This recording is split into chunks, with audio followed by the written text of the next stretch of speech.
পিতাই ভবাৰ দৰে মোৰো আছিল অলেখ সপোন।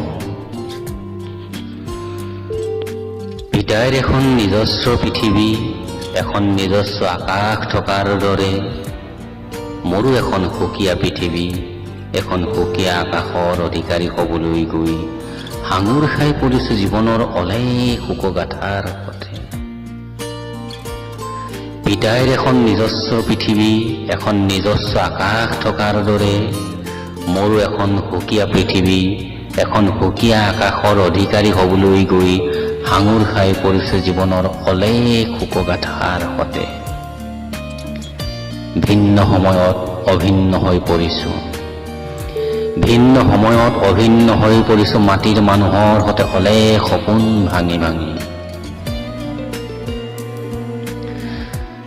কোনে মোৰ বুকু খান্দি, কোনে মোৰ বুকু খান্দি চকুৰ পৰা কাঢ়ি নিব পাৰিব শৈশৱৰ স্মৃতি? বিদ্যালয়ৰ স্মৃতিবোৰ বুকুত সাৱটি, বিদ্যালয়ৰ স্মৃতিবোৰ বুকুত সাৱটি মহাবিদ্যালয়লৈ গুচি অহাৰ পাছৰ পৰা কেইজোপা তামোলৰ কেইথোকা তামোল ছিঙি মোৰ পিতাই মোৰ পঢ়াৰ খৰচ যোগাইছিল। ঘৰৰ ঢাপৰ কেইডাল বাঁহৰ গুৰি কটাৰ বাবে অসময়ত মোচোকা খাই পৰিছিল বাঁহৰ গাজ। পৰিয়ালৰ মুখৰ পৰা গাখীৰ কাঢ়ি নোহোৱা কৰা হৈছিল কেইজনীৰ গোহালিৰ গৰু। ঘৰৰ মূধৰ বাটৰ পৰা আগবাট পোৱাৰ আগতে নোহোৱা হৈছিল কেইযোৰ পাৰ।